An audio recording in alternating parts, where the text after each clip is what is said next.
Okay, getting the live stream going here. Should be an awesome episode tonight. Let's see, we're getting the meeting set up. Looks like all the tech things are cleared up and squared away. Here we go. It's midsummer here in the state of Indiana. I think, it's hot outside. And speaking of hot, and it looks like Indiana football recruiting is on fire. And we're going to talk about the 4 newest additions to this Indiana football program, the 4 guys that we think will join the team. Of course, nothing's for certain, but they have formally committed to Tom Allen and DeLand McCullough and Nick Sheridan and the Hoosiers. We're also going to get into some Big Ten summer power rankings. We're pretty much in the thick of the offseason here.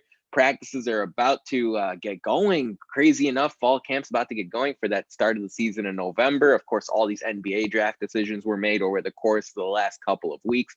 We're going to get into that and so much more here on episode 207 of the Hoosier Sound, where we're the official podcast of Indiana HQ. Our mission and goal is simple. We want to bring in-depth analysis and coverage for IU sports to as many fans as possible across a multitude of modern platforms. We're recording this edition of the Hoosier Sound on Wednesday, July 14th, 2021, where I'm your host, Nathan Krishnan. Here with me tonight is Indiana HQ contributor Jevin McCoskey. Jevin, how are you doing on this Wednesday night? IU football recruiting, man. They're a top 20 class in the country right now for the year 2022. I know it's going to be a while before these guys step onto the field, but wow, how about Tom Allen? He is absolutely crushing it. Yeah, I feel like I say this every single time I'm on this podcast. If you weren't a fan of Tom Allen or if you weren't a fan of Indiana football, I mean, now's the time. Like, we're taking everybody. We're taking all the fans that we can get. I mean, there's no reason not to be excited about this team moving forward. There's no reason to not be excited about the team that is coming back off of the season they had last year, and then adding all these pieces. It's only, it's completing the puzzle, hopefully. And hopefully, like you said, we will be able to see it all come together soon. Yeah, I mean, of course, these are all class of 2022 commits, but there were 4 in particular that joined the squad over the course of the last 11 days. James Mons, the defensive back, 3-star, one of the most intriguing personalities off the field. On social media is incredibly active, and of course a tantalizing skill set that he's going to bring in at the cornerback position. 4-star wide receiver Omar Cooper from the city of Indianapolis, Lawrence North High School. His quarterback Donovan Mccully is about to join the IU football team in a full capacity, starting his true freshman season. Cooper's got a senior year of high school left, but the 4-star wideout from Lawrence North committed to Indiana as well. 3-star offensive tackle Braylon Lynch from Austin, Texas, Westlake High School, a pretty prominent football program. They got 10,000 people at their game every Friday night. And, their Friday night lights down in Texas are just different compared to most other states, if not all the other states in the U.S. Yeah. And then don't overlook the commitment of 3-star per 24/7 Sports. 4-star per Rivals offensive lineman DJ Moore, who plays that interior role, in-state kid, Fort Wayne Snyder High School. Jevin, we're just going to go player by player. Tell us what you like about James Mons, 3-star defensive back, chose IU over schools like Wisconsin and Nebraska and Mississippi State. Mm-hmm. What should Hoosier Nation know about James Mons? What excites you when you see the type of player he can become? Yeah, so on 24/7, they have highlight videos, and I've before this obviously watched all these highlight videos, and I have a couple notes down just from watching those, and obviously knowing a little bit prior before this, but he's 5'10", 177 pounds, which isn't undersized, but it's not great size as far as height when you're looking at the cornerback position. He's a shutdown corner that has tremendous speed. That's obviously going to help him get to the backfield, and his ability to track down the ball is top tier. When watching his highlights, he'll be running full speed down the field, and to be able to just turn around and grab the ball, to pinpoint the ball and be able to go and grab it. His open field tackling is what really stuck out to me in those highlight videos. And he has a really long wingspan, which obviously is going to help with that. But I think it's something that is at the top of his skill set right now, and it's only going to get better as he, eventually, hopefully, does come to Bloomington or wherever he goes to college after verbally committing. But that is something that definitely stuck out with me was the open field tackling and his ability to track the ball and pinpoint the ball. Yeah, absolutely. I think that's a really nice summary of what James Mons III can bring to Indiana. He's a 5'10", 177 corner. So slight of build when you can compare him to some other highly rated corners in his class. But of course, when you think about it, he's got another year of high school left. Plus, when he comes into Bloomington with the facilities and the weight room and the strength and conditioning program, he's going to put some weight on. Not that he has to, because we've seen some slimmer, lighter corners really do well, especially at Indiana. So Mons III has a really intriguing player profile. Just to give you some extra numbers on Mons, he's a top 600 recruit in the country per 24/7 Sports, a top 60 corner, and one of the top 100 recruits in the state of Florida, which is such a rich trove of talent in as far as high school football is concerned. So if you can land a top 100 high school player from that state, you're doing a wonderful job. And like I said, he committed to Indiana or the likes of Nebraska and Wisconsin and Mississippi State. Never mind, having offers from other prominent Power 5 programs like Arkansas. It's a huge addition for this program. And if you think about the current corners on the team, guys like Taiwan Mullen and Jalen Williams and Reese Taylor, if they move on to the next level in the next couple of years, well, guess what? James Mons III will have enough time to really grab the bull by the horns and have and play a major role in this defensive backfield. Yeah. When looking at Mons, I mean, he kind of has similar skill sets to both Taylor and Mullen. When you look at his build, he's built like Taiwan. But in those videos, I kept mentioning his ability to get to the backfield reminds me of Reese Taylor so much, because as you've seen especially last season, Reese's ability to come off the corner on a blitz and hit the quarterback before anybody else can get to him is something that really stood out last year with him, and that's something that I saw in the highlight videos of Mons. So it's something that he has the build of Mullen and has a certain skill set that also Reese Taylor has. So it's definitely going to be something that's going to be fun to watch. Yeah, he's really impressive.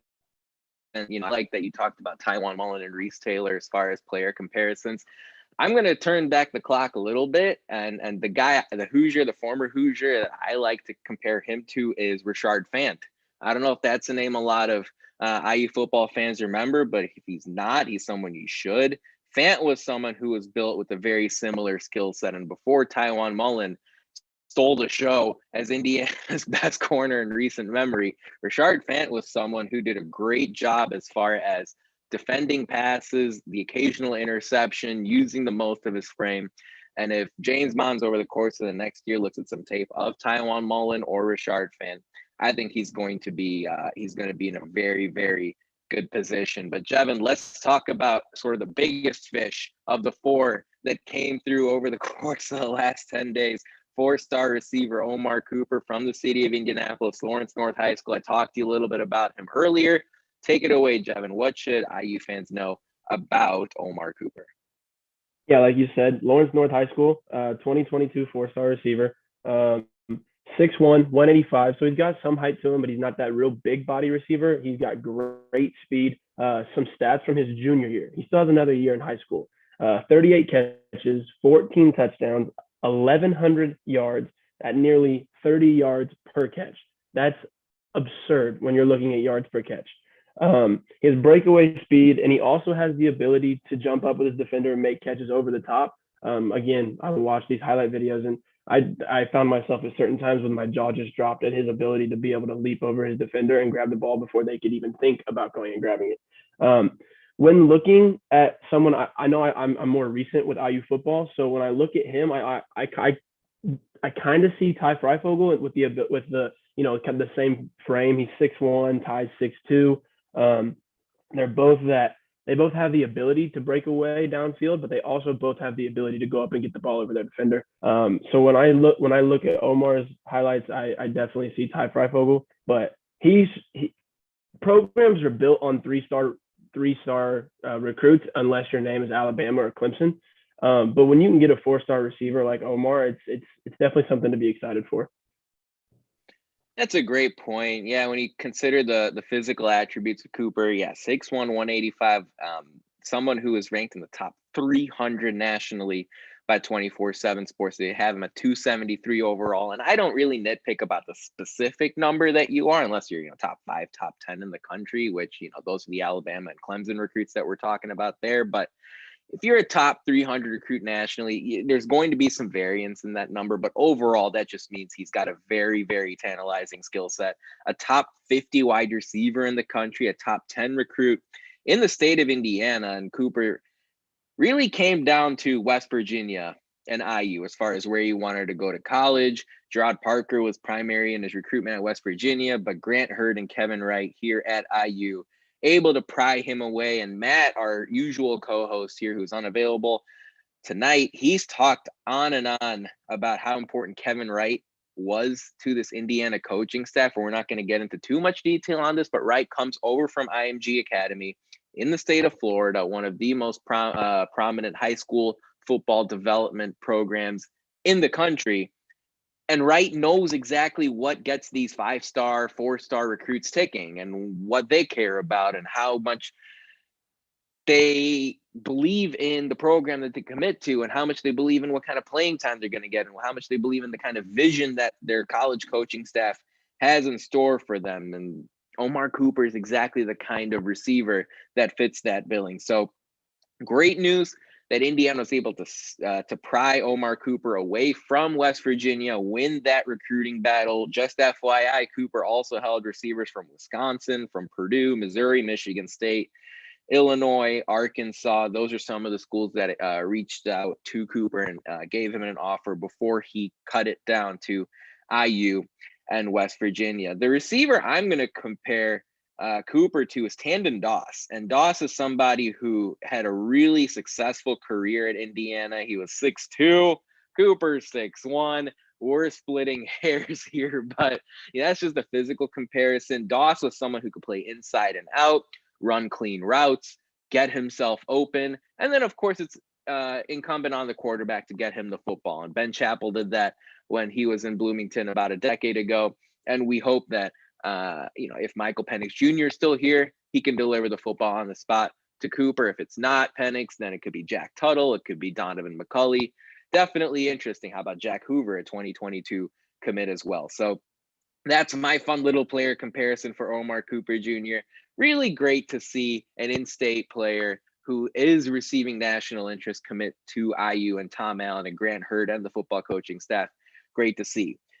Jevin, we know how important trench play is in the Big Ten. It's just as big as wide receiver play or defensive back play or the type of pass rush that you get from those outside linebackers. Indiana added 2 big-time football machos over the course of the last week. Braylon Lynch from Texas, DJ Moore from Fort Wayne. Let's start with Braylon Lynch, Jevin. What's your analysis about this 3-star offensive tackle who attends Austin Westlake High School? Yeah, I mean, you took the words basically right out of my mouth. It starts on the inside and works its way out as far as, what gets a football team clicking, especially in the Big Ten. And you got to have big boys down there in the trenches. And we just added 2. But looking at Bray Lynch, 6'4", 280, he's not going to blow you away with his size. I mean, when you look at some other people that we have on our roster as far as interior linemen and outside linemen, but he's a freshman. He will be a freshman. He's going to have time to get bigger. He's going to have time to get stronger. And like I said earlier, 3 stars are what builds programs unless your name is Alabama or Clemson or schools like that. And I think Bray Lynch is going to be a prime example of that in years to come. I think he's going to have the ability to grow, get better, learn, get stronger. And he's going to be a player that you look at in his 3rd or 4th year, junior, senior year. And you're going to be like, okay, we should have looked at him a couple years ago and said, we knew that he was going to do this. And I have high expectations for him. I'm excited to watch him for sure. Oh, same here. And, he's somebody who's really specialized at that offensive tackle position. Of course, when he comes in, offensive line coach Darren Hiller might move him around a little bit to see where he fits best. But the one thing that stood out to me right away is that high school that Lynch attends, Austin Westlake, one of the biggest football powerhouses in the country. They don't always win the state title. They rarely win the state title because of how competitive it is in Texas. But it's great. I sent out a tweet when Lynch committed about all the different football lineage that has come through that high school. And you think about players like Drew Brees, and you think about a superstar kicker like Justin Tucker.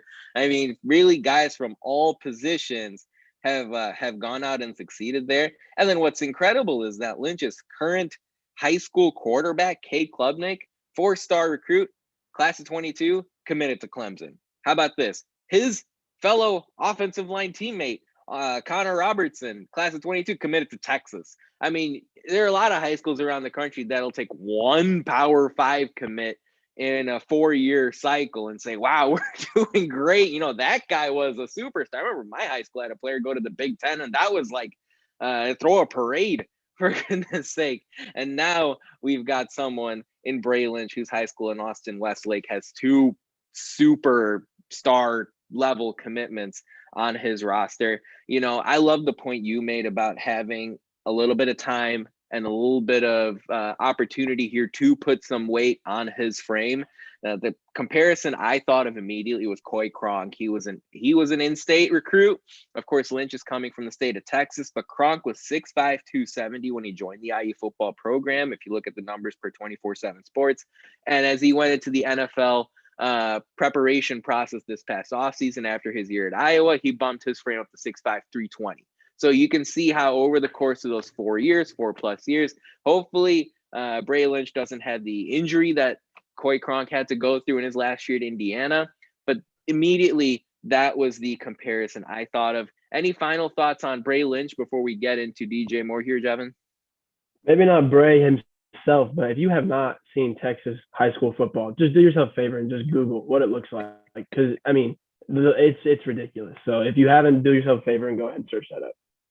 It's absolutely crazy. And then the last commitment we got came down on Monday, and it was a bit of a surprise. I don't think many people were expecting DJ Moore to announce early this week. Some of the other players we've talked about tonight had scheduled their commitments a few days in advance to kind of sort of give us some opportunity to think about, okay, what are the odds that they choose Indiana? What are the odds that they actually make the move to the Hoosiers? DJ Moore just kind of threw it out there like, hey, committing today, this afternoon, 1 p.m. And bam, Demon Moore, a.k.a. DJ Moore, a.k.a. Hollywood Moore, Fort Wayne Snyder High School, 6'5", 315, said yes to Tom Allen and Darren Hiller and the Indiana Hoosiers. Jevin, talk to us about DJ Moore. Well, when you say DJ Moore, you need to follow it up by saying mountain of a man, 6'6", 335.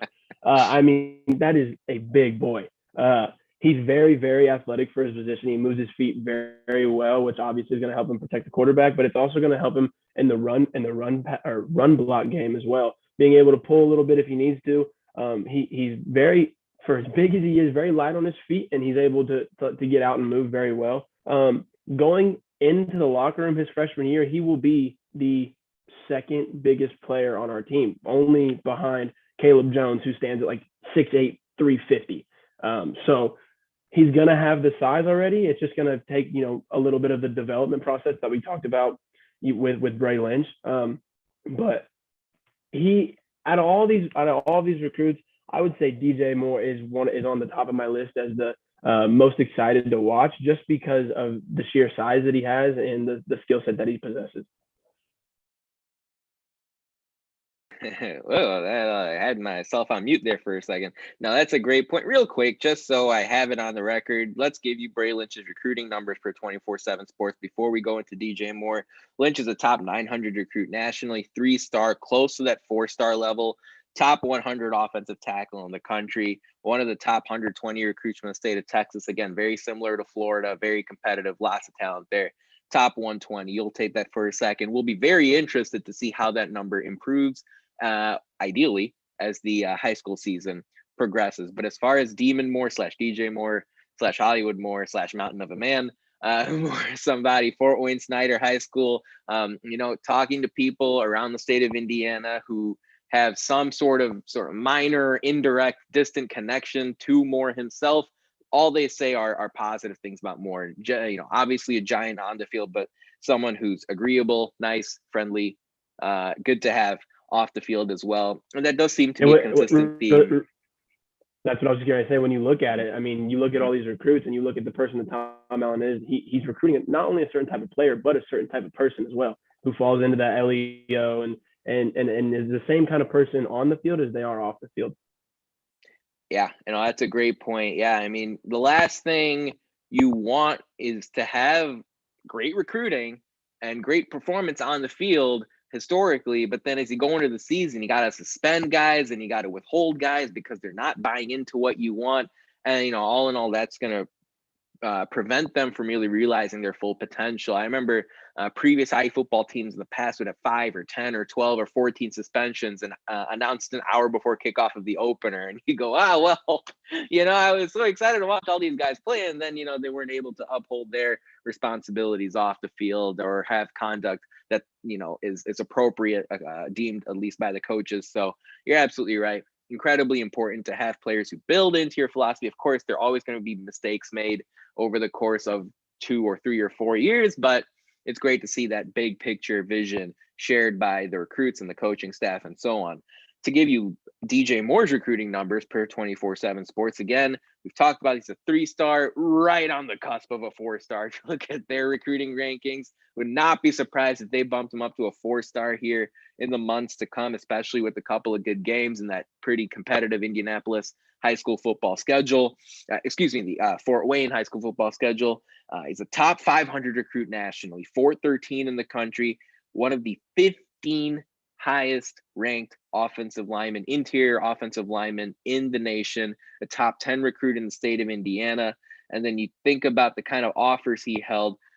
There wasn't really a top 5 or a top 2 or a top 3, but when you zoom out and look at some of the offers that he held, Purdue, Arizona State, Cincinnati, Minnesota, and plenty of other high-profile Big Ten and college football schools as well. Ohio State extended an offer, 2 more. Nebraska did, Oregon, Penn State. So it makes it's not surprising at all, right? When you think about some of the most successful college football programs in the country, they're not great just a quarterback or wide receiver, running back, but they have those, as Dave Gettleman of the Giants, the GM of the Giants, is those hog mollies up front that know how to pave the way for those running backs and for those wide receivers to get give time for those wide receivers to get open. Moore is just an extremely exciting player. I think for me, I'm most excited to watch James Mons play, James Mons III for as far as these 4 recruits go. But as far as I look at DJ Moore, Fort Wayne guy, in-state recruit, great. I look at him straight up as a plug-in placement once Caleb Jones moves on to the next level. That was the name you mentioned. That's the player comparison I think of right off the top of my head. Definitely seems like Tom Allen is surveying the country, or even zooming in further for the state, to find guys that fit in pretty easily once certain players move on. Do you see it the same way, Jevin? It seems like here, Demon Moore swapping for Caleb Jones once Jones is ready to step into the NFL. Yeah, I definitely see it that way, and I think that's gonna, I can't stress enough. We are entering a new era of Indiana football. It's no longer the what you think about Indiana football. It's not that anymore. Let's just say that. All right, we don't need to get too deep into it. And I just think that with that comes stuff like plug and play type players, where you get these high recruits that whenever the player that is in their position leaves, goes to the draft, does whatever, graduates, plug and play. Right, they're ready to go as soon as their opportunity is given. Yeah, and that's it. And that's the question, right? I mean, I'm just going to throw it straight to you right now.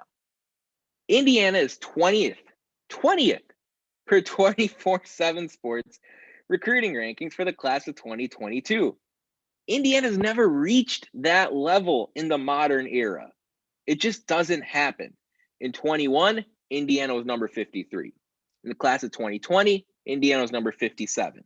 Before that, the best recruiting year that the Hoosiers had was the class of 2019, with Taiwan Mullen in it, for instance. That class was ranked number 36 in the country. The 2018 class was number 50, 2017 class of 62. This class of 2022 is number 20. Is this a flash in the pan type thing, Jevin, or do you actually think this is sustainable?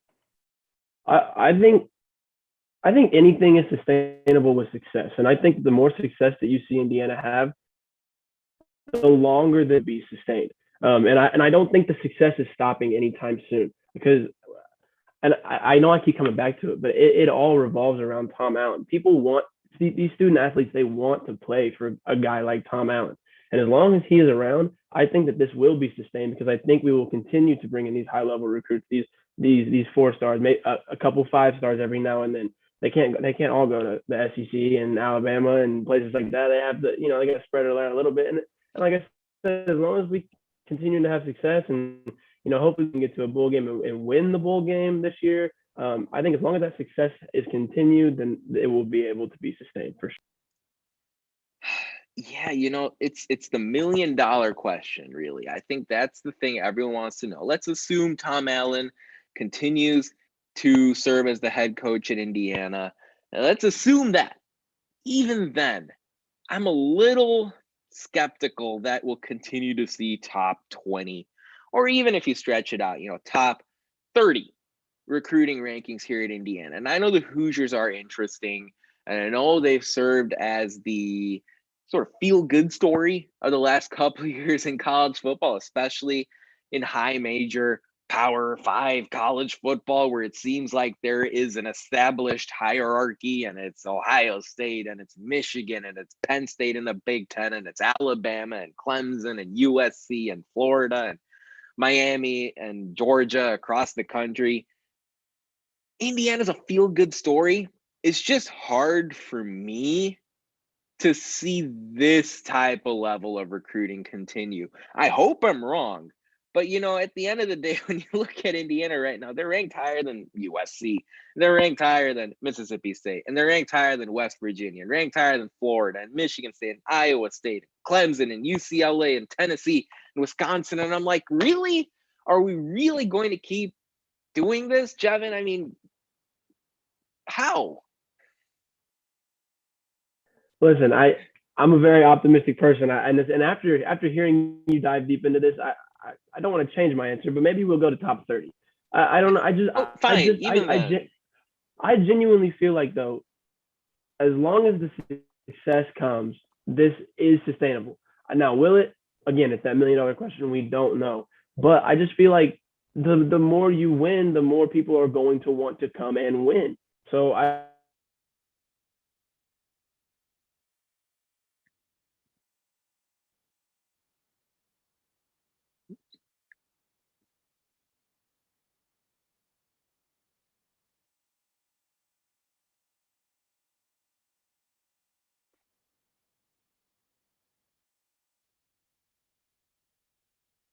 got a little technical issue here on my end.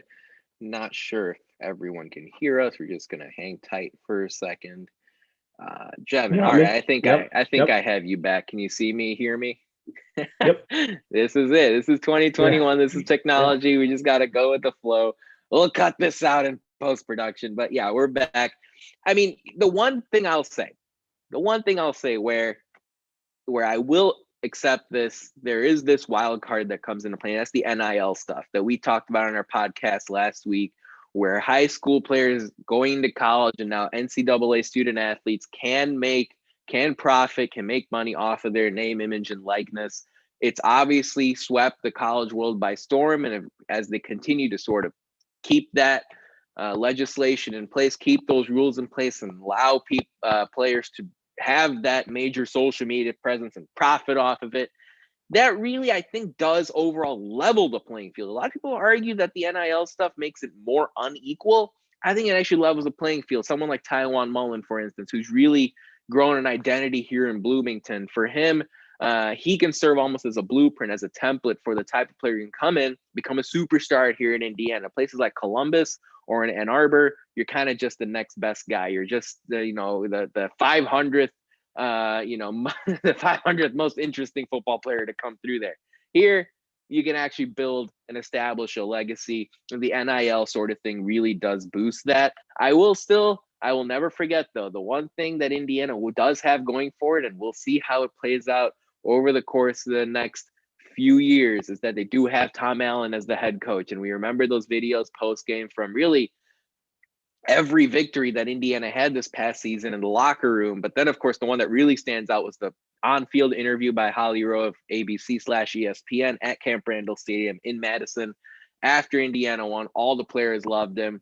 That sort of in-person relationship makes a big difference to a lot of high school football players, and we'll see how this plays out over the course of the next few years. So that puts a bow on our football recruiting discussion. There are going to be more players that commit to Indiana here in the weeks to come, so make sure you stay tuned over on Twitter to our football and basketball coverage account at Indiana HQ. We'll give you all the updates you need here on the Hoosier Sound as well, so stay tuned for that.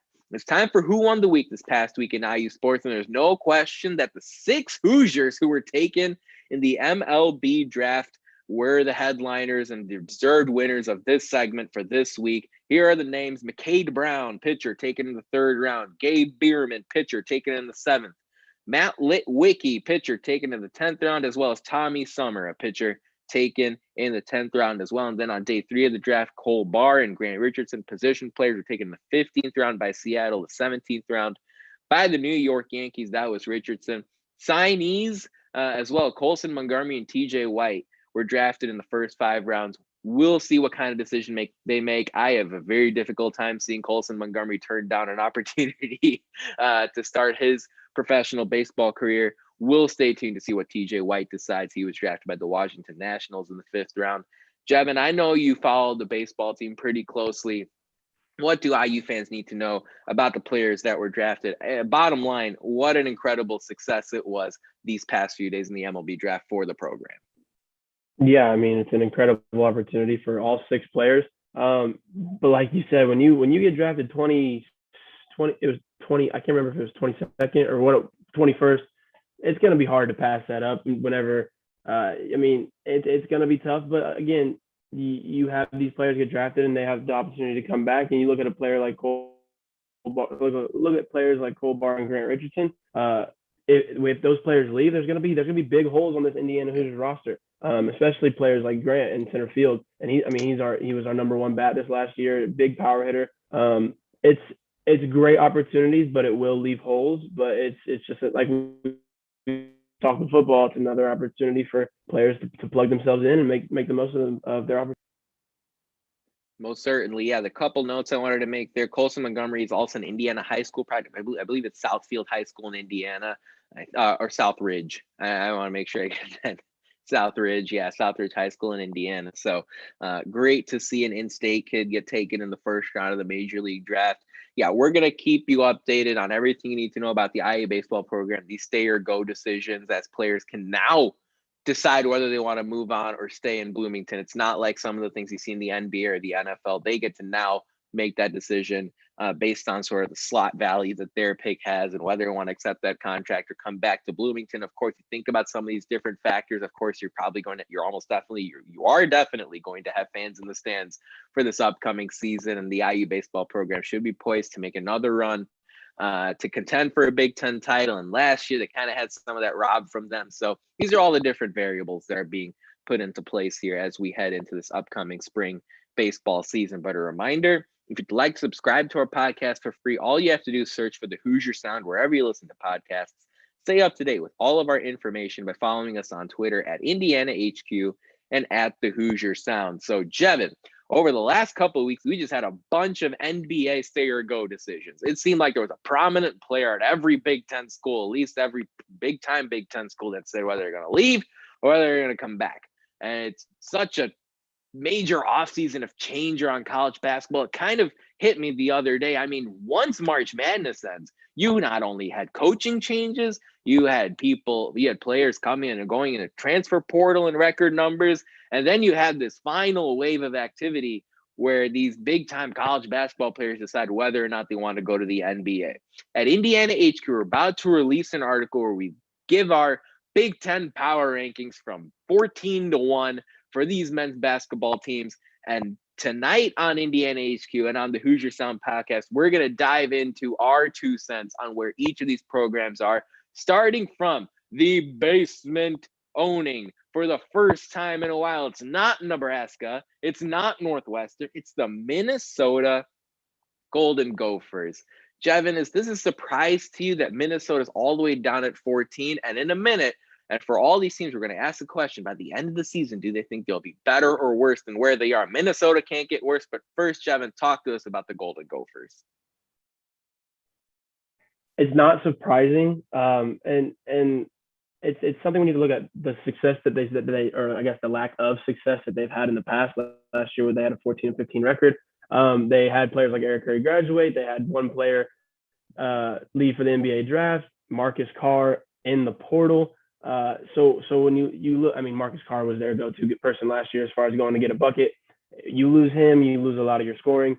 So when you lose a player like that, you're probably going to fall in a lot of power rankings. But unfortunately for Minnesota, there wasn't a ton of room to fall. Hopefully they might be a surprising team this year and come out and jump a couple spots up in the rankings. But when you look at who they have and who left, it's going to be tough for them for sure. It's brutal. The new head coach at Minnesota is Ben Johnson. He comes over after being an assistant at Xavier. He was an assistant at Minnesota for a few years before that. Minnesota, man, this was kind of the nightmare for Indiana. This was kind of what a worst case offseason would have looked like in Indiana, where you get a new coach and then you've got a bunch of guys leave the program and never come back. Remember, a lot of Hoosiers put their name in the transfer portal and then chose to return. At Minnesota, a lot of players put their name in the transfer portal and then left. And, Gabe Kalsher is gone, and Brandon Johnson is gone, and Jamal Mashburn Jr. is gone, and Liam Robbins is gone, and Marcus. It's ridiculous. Carr is, by the way, about to, I think, decide between Texas and Louisville or something like that. Again, you're going to see a lot of big-time names join some new teams even now before the college basketball season starts in Nebraska. Think about a team somewhere out there is going to add Marcus Carr, a guy who's pretty much, like you said, a walking bucket. They're going to add Marcus Carr to their backcourt here and have him thrive between, or in starting just in a few months. Minnesota's 14, and I think I'm happy finally we have someone other than Nebraska or Northwestern down there. The Gophers, I think, are going to be the team that Big Ten squads are going to try to beat up on. That's going to be their get right game as the basketball season goes on here. Obviously, Jevin, we think Minnesota is going to be higher than 14, or do you think they're going to stay at 14 and be the worst team in the conference when the season ends? I don't. I think the team that we talk about next will end up falling to the last spot in the Big Ten. I don't think they'll be they'll be in the bottom, but they won't be at the very bottom. So like I said, there is room for them to improve, but I don't see them sitting at 14 for the rest of the year. I do, Jevin. I look at this. I look at this Minnesota team, new coach, so many new pieces. If they retained a couple guys, couple prominent starters that at least made the transition manageable, I think I would be willing to hear that argument that maybe they can leapfrog a couple of these teams. But with Nebraska being so much better and Northwestern improving and returning a lot of guys, it's hard for me to see Minnesota get out of the basement. So I think they'll stay 14, and it'll be fun to see how this continues and progresses as the season goes on. Let's talk about number 13 on our list, the Penn State Nittany Lions. Jevin, what should we know about Penn State? What kind of changes did they make? How do you look at Penn State here in the thick of the summer? I mean, it's going to be kind of a recurring theme for this bottom half of the.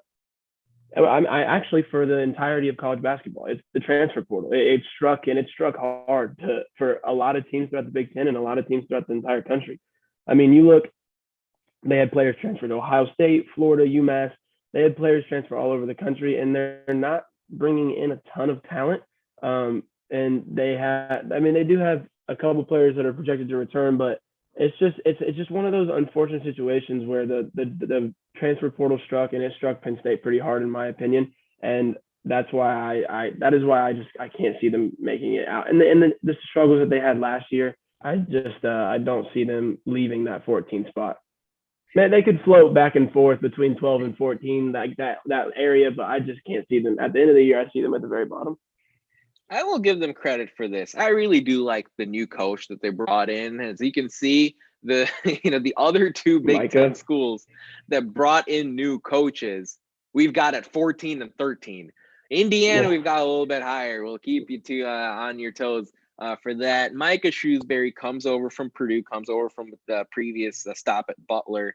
I think he's going to get Penn State into a good spot in a couple of years, but I think he's going to need some time. They will have Sam Sessoms back. They will have Miles Dredd and John Harrar back, but Myron Jones, someone who could hit you for 5 threes in a night, he's off in the transfer portal. Jamari Wheeler not only transferred, he went to Ohio State. So that's an in-conference transaction that will absolutely sting Penn State. I'm looking forward to some matchups that Penn State's got against LSU and Miami in non-conference. So Indiana will have some tape going into the basketball season. We've got them at number 13. You've made your point clear that you think they're going to drop a spot. I think they're going to stay at 13 as well. Well, you know what?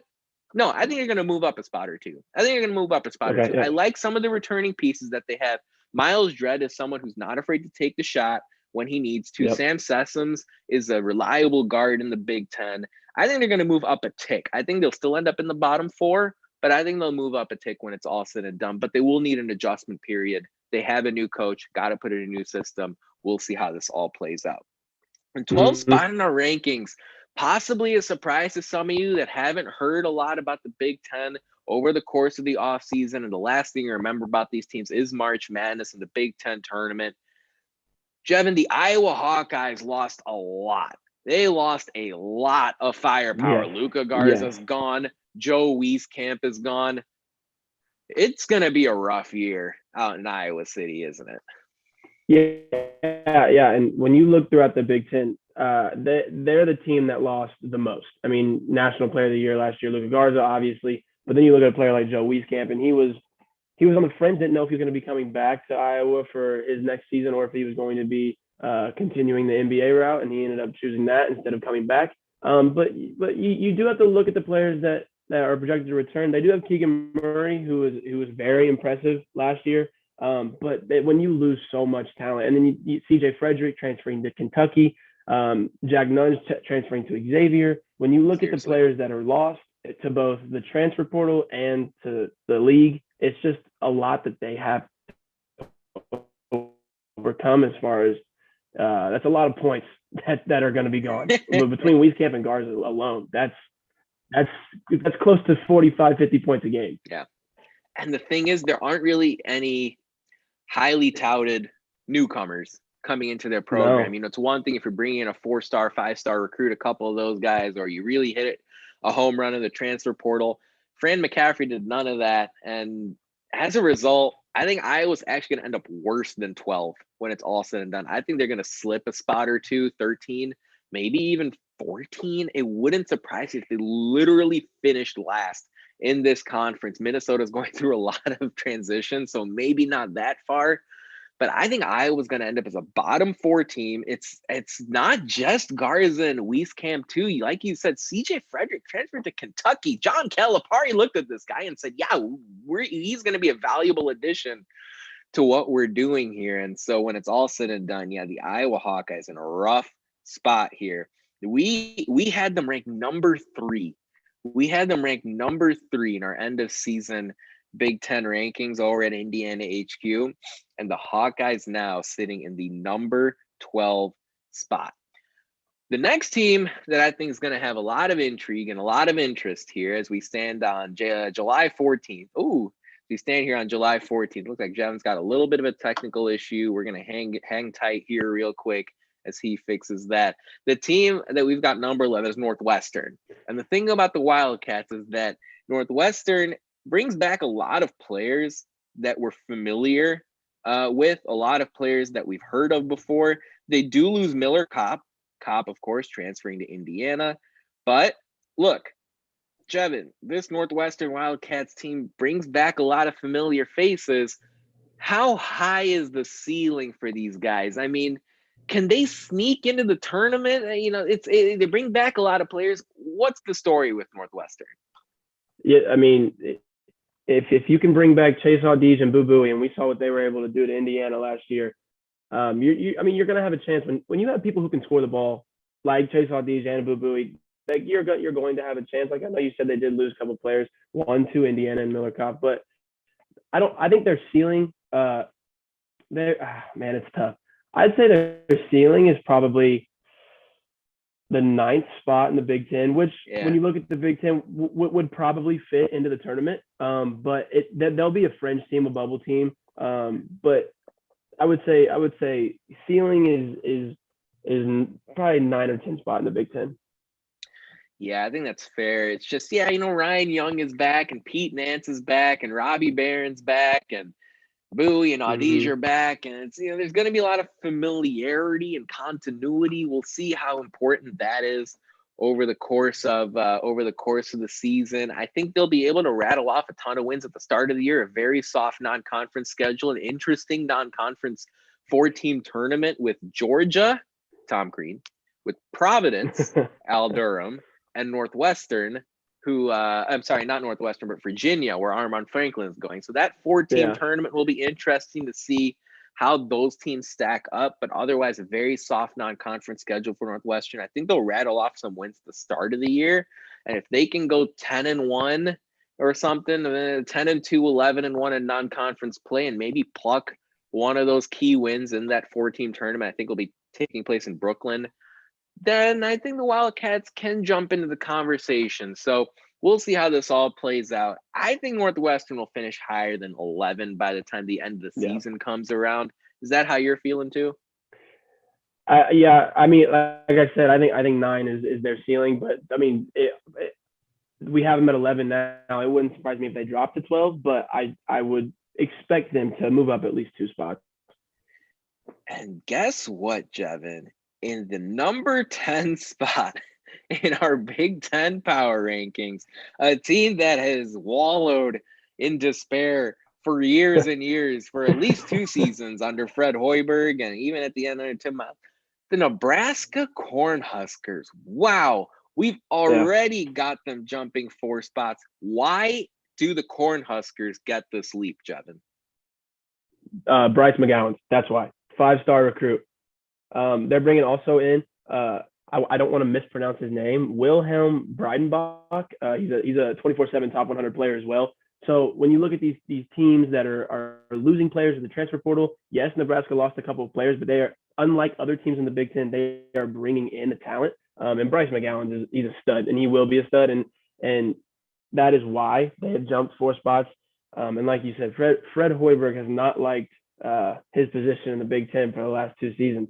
So he's hoping to have that 3rd-year jump, and they should have a much better backcourt with McGowan's for sure, and that is why they have jumped the 4 spots. That's it. Yeah, Bryce Mcgowan's is the name you need to know. 5-star recruit, his brother Trey Mcgowan's, who was pretty effective for Nebraska last year, will now have less on his plate, and you might see Trey McGowan's take a step forward, at least as far as being more an efficient basketball player. The dark horse name to know with Nebraska this coming season, Alonzo Verge. Alonzo Verge is a transfer who's coming in from Arizona State. He played a prominent role with the Sun Devils in the Pac-12. He's gone through the grueling Power 5 schedule, and he's been a pretty significant contributor at different stops along at his stop at Arizona State before transferring into Nebraska. So don't overlook Alonzo Verge and Trey McGowan's. They joined Bryce McGowan's, and Fred Hoiberg finally has a team that I think has the firepower to not only beat up on basement feeders in the Big Ten like Nebraska, but also record a couple of fascinating upsets against powerhouse teams. I'm really pumped to see their Big Ten ACC match against NC State. Nebraska's also got a big time non-conference match against Auburn that I think should be really fun to watch. Auburn's supposed to be a good team again this year. So definitely going to tune in occasionally, at least, to the Nebraska Cornhuskers beyond just when they play the Hoosiers. So that gets us from 14 to 10. The 9th-ranked team, Jevin, in our Big Ten power rankings was Wisconsin. The Wisconsin Badgers, a team that we so routinely see in the top 4 of the Big Ten. Why are the Badgers 9th? They're losing a lot. Now, I know Brad Davis, he announced his return, and Jonathan Davis had a very good freshman year last year. But when you lose a guard like Dimitri Trice, and you lose a big like Micah Potter, and we saw Micah Potter was able to stretch the full last year, and he was able to play inside out both ways. I just think it's kind of like an Iowa situation where you're bringing back some good pieces, but you are losing just too much scoring at the end of the day. And it's again, with, like I said, with Iowa, it's a team where we're used to seeing them in the top 4, but at the end of next year, you probably will see them bottom 5, bottom 6 of the Big Ten. That's the thing. And, there is some grumbling and mumbling about the players' relationship in Madison with their coach, Greg Gard. So all of a sudden, this, sunshine and rainbow story that Wisconsin normally throws out there, and consistency and reliability and stability that we normally see, they're kind of like the San Antonio Spurs of the Big Ten. They're starting to have a little bit of turbulence like every other program has in college basketball. Right. I agree with your comment that Iowa probably loses the most out of all the teams in the conference. But to me, Wisconsin and Illinois are right up there. And the Badgers, after a year where a lot of people thought they were going to contend for a national title, they get bouncing around to 32 by Baylor, and now they lose a lot of firepower. So, yeah, I agree, and I at the same time, though, can we really say that Wisconsin's going to finish worse than 9th? I think we're going to end up finding some answers as the year goes on. What do you think? Well, I mean, you compared them to the San Antonio Spurs, and I mean, whenever they lost their talent, they still found a way to be above 500 record. So like you said, who knows? In my opinion, in my honest opinion, I don't think they will finish in the top 8. I feel like they will finish in the bottom half of the Big Ten. But that to me is solely losing Trice and Potter. That is why. Yeah, they also lose Reavers, Aleem Ford. This is a team that is in the 2021 Maui Invitational, and I think they're going to put that in actually Hawaii and not North Carolina this year. We talk about a field that has Butler and Houston and Notre Dame, Oregon, St. Mary's, Texas A&M. We'll see how Wisconsin fares in that competition here coming up. The final team in the bottom half of our power rankings is Rutgers. And the Scarlet Knights obviously coming off a pretty prosperous Big Ten tournament, NCAA tournament. They won a tournament game before a stunning collapse to Houston. They late in the round of 32 there. Jevin, talk to us a little bit about Rutgers. They did get some good news with Geo Baker coming back. Yeah, they're going to be one of the teams to keep an eye on, in my opinion, throughout this entire Big Ten season, because like you said, they do have players like Ron Harper Jr. and Geo Baker. Their backcourt is coming back, and it's going to be a very experienced backcourt, and that is something that's very important when talking about Big Ten play. But you do lose big like Miles Johnson to UCLA and Jacob Young to Oregon. And Jacob Young, that name just brings me nightmares when thinking about the Big Ten tournament. But like I said, Geo Baker coming back, Ron Harper Jr. coming back is huge, but it's almost just as huge losing Miles Johnson and Jacob Young. Miles Johnson was probably the best rim defender in the Big Ten last year, maybe besides Kofi. But Miles Johnson, I think he averaged the most blocks per game in the Big Ten last year. And losing him to a team like UCLA, that UCLA team is going to be very good. But I think Rutgers is a team that could jump both positive and negative the most out of any team in this, because they're sitting right in the middle right now. They brought back good players. They have great players leaving. It could go either way. I think Rutgers is going to drop a bit. I think 8 might be a little too high. It's great for them that Baker and Ron Harper Jr. are coming back. I know that Steve Peichel, their coach, is probably anticipating Cliff Omoruyi making a big jump this upcoming season, but they lost a lot. You talk about Johnson's departure. I think another big loss is Montez Mathis, who's going to head off to St. John's here. Mathis was a reliable upperclassman type figure for that Rutgers program. He's going to now head pretty much next door to play for St. John's. He'll see Indiana this upcoming season in non-conference play, but I think these losses will have Rutgers dropping a tick or two in the Big Ten from this 8 spot we have them at right now. Good news for them. Pretty fascinating Big Ten ACC matchup against Clemson. That'll serve as a good litmus test. Of course, they're going to have pretty rabid fan base in Piscataway having their back here as the college basketball season gets underway.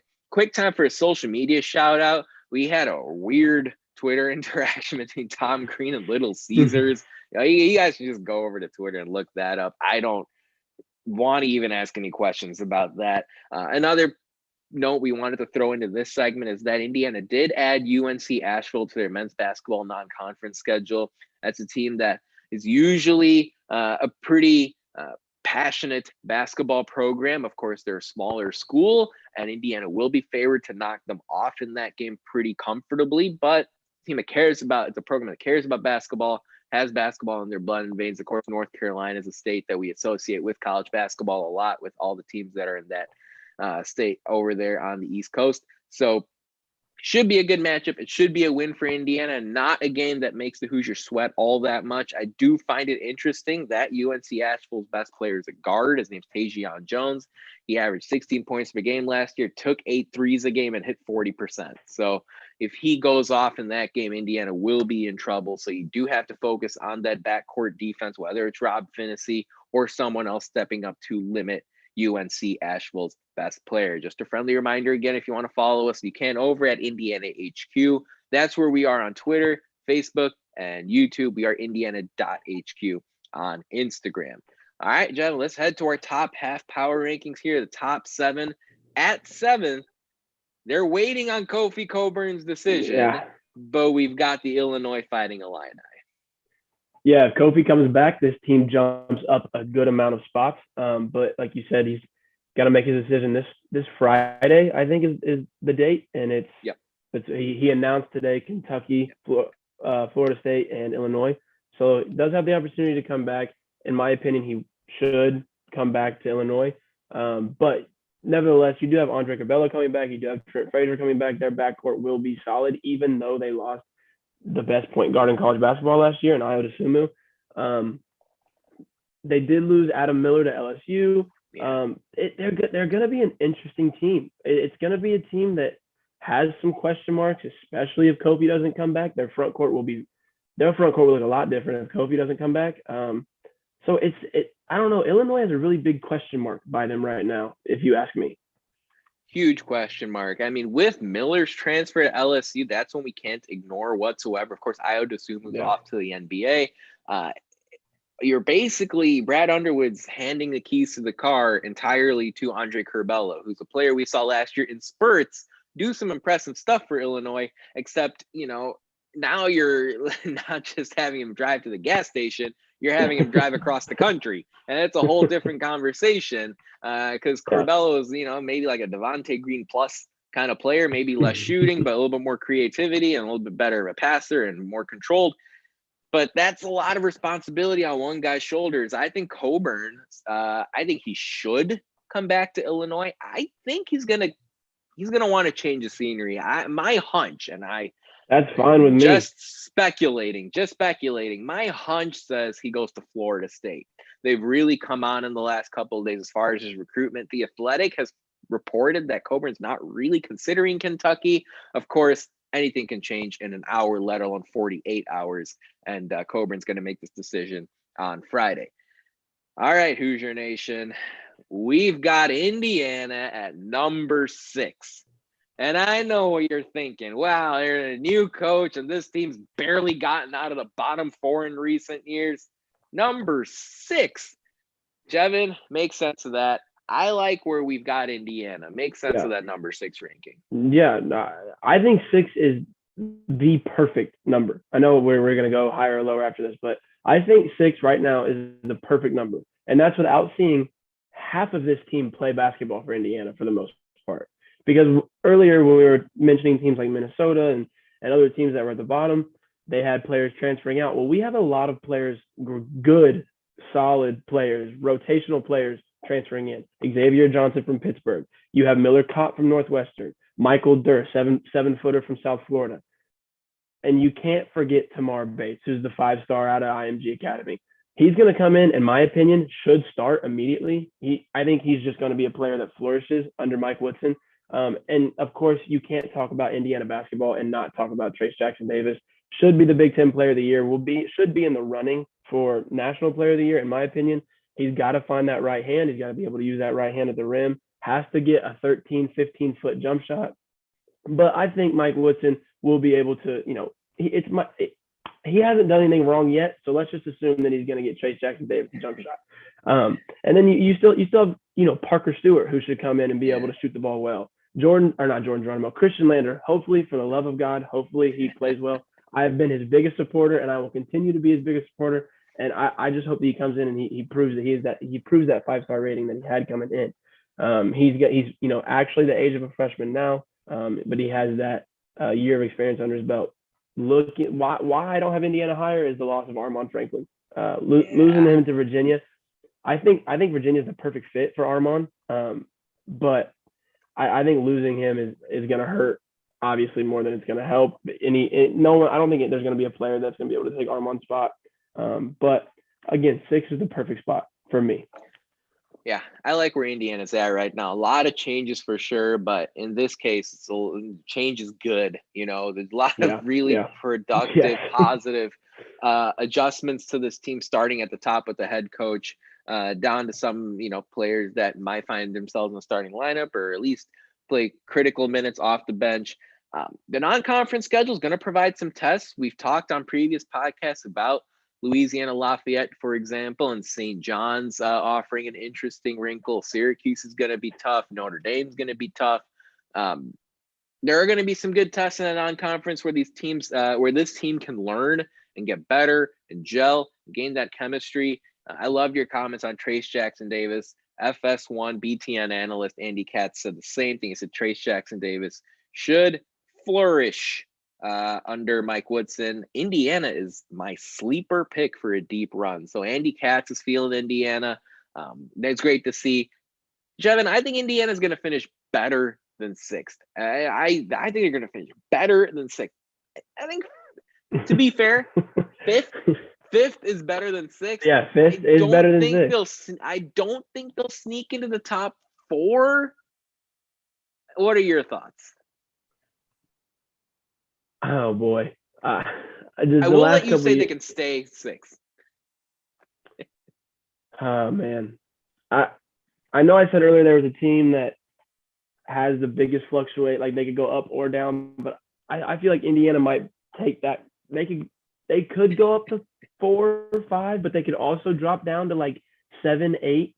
I don't know. There's just so much unknown with this team. I know the players can play, but we don't know how they can play in a system. We got a new coach, and we don't know how they'll play together. The talent is there. It just has to come into full swing on the basketball court.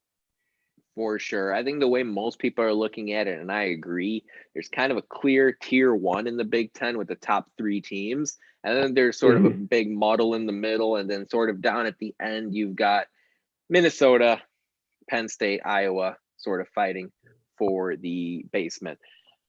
As far as the team in 5th, we've got the Maryland Terrapins, and they're going to look different than they looked like last year. Couple of pretty big roster decisions came down for them in the last couple of weeks. Mark Turgeon, somebody that's dealt with all sorts of different rosters at his time at Maryland. Talk to us about what to expect about the Terrapins here in the year to come. Yeah, losing Aaron Wiggins to the draft is huge. I know Andy Katz had Maryland at 1 at one point in his power rankings. That was before the departure of Aaron Wiggins and some other transfers.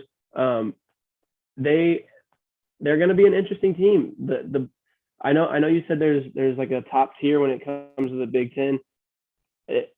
Even though there's a top tier, there's still questions. I mean, they're a team that got hit big by the transfer portal. They are bringing in a lot of players, a couple top 100 players as freshmen, players from Arizona State, players from Utah. They had player transfer out to Marquette. They're going to be interesting. But I think the loss of Aaron Wiggins is going to hurt them more than it might seem right now. You're muted. It won't be the last time. You talk about someone in Daryl Morcell, who was the reigning Big Ten Defensive Player of the Year, he's the player who ended up going to Marquette. It's going to be tough to fill in those departures, but you consider Fats Russell. Yeah, Fats Russell transferring in from Rhode Island, and Kudush Wahab transferring in from Georgetown. They get a solid point guard coming in Russell, solid true center coming in Wahab. Definitely a team that is going to go through some pains early on in the season, but interestingly, a weak non-conference slate. Virginia Tech in the Big Ten ACC have a non-conference game against a weaker Florida team coming up here, so they'll have some opportunity to figure themselves out before Big Ten play. Jevin, better or worse than 5 for the Maryland Terrapins? Worse, and I'm going to say them in Indiana flip. I agree. I think that's exactly where I have it. There's one other team I could see Indiana jump, and that would give the Hoosiers a top 4 finish, which is unreasonably unrealistic. I just got to stop myself now in July before we get into November. And the team I think Indiana could skip is the Michigan State Spartans. And yeah, I agree with you. I think Maryland might fall a spot. Michigan State's going to have a really interesting season coming up. They scratched and clawed their way into the first four last year. Got a brutal matchup, apparently, at UCLA. Who expected the Bruins to end up making it all the way to the Final Four? Tough break for Tom Izzo as a season full of them. The Spartans lose Dane Fife to Indiana, Jevin. What do you make of MSU? Well, let's talk about the freshmen that are coming in. They have Max Christie, who's going to be a 5-star. They have Jaden Atkins, who's another top 100 player. So they have the freshman class that Michigan State usually has. What's missing is the upperclassmen that you typically see on a Michigan State team. Isn't that crazy? Yeah. You lose Aaron Henry to the NBA draft. Joshua Langford graduates, and then you have like Thomas Kithier transfer away. Rocket Watts gone to Mississippi State. So they lost a lot of firepower. I mean, they're bringing back Gabe Brown as one of the more athletic players in the Big Ten. Joey Hauser, they can shoot the ball, obviously. But when you look up and down this roster, I just don't know where. That's without seeing Max Christie and Jaden Atkins play. But I don't know where that spark is going to come from for Michigan State. Yeah, and it's always so hard with these highly touted freshmen. We're talking about it with Tamar Bates here at Indiana.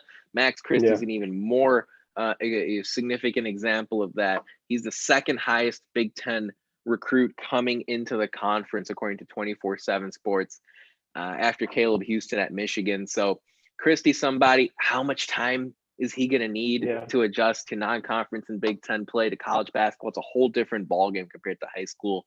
That will be a real wild card. Yeah, lots of departures. Aaron Henry, Rocket Watts, Josh Langford, a lot of players coming and going at Michigan State. A brutal non-conference slate. I think if you ask me, one of the toughest, if not the toughest in the Big Ten. Kansas is on there. Louisville's on there. Butler is on there. Battle for Atlantis is on there, and that bracket is yet to be released. So there is going to be a lot of early pains for this Tom Izzo Spartans team. And I think he just might be biting off more than he can chew, Jevin. And that's why I think MSU, I think they're going to stay at 4. And that's kind of a disappointing situation in East Lansing. They don't want to be a fourth-place Big Ten team. I just think he's going to bite off more than he can chew, but they are going to be ready for Big Ten play. Yeah, and then they'll definitely be a tournament team. If top 4, you're obviously going to be making a tournament in the Big Ten. But yeah, top 4, when you talk about Michigan State, does sound a little underwhelming. But it might be the trajectory that they're going for the next couple of years. But as long as they'll be fine. Eventually, they'll work it out, and they will be a very competitive team next year. It's just I will wait to see where that spark comes from the Spartans. Yeah, MSU legitimately could win the Big Ten. They could legitimately lose a ton of games at the start, have that snowball, and then have a tough time making the big dance. Our third-ranked team is Ohio State.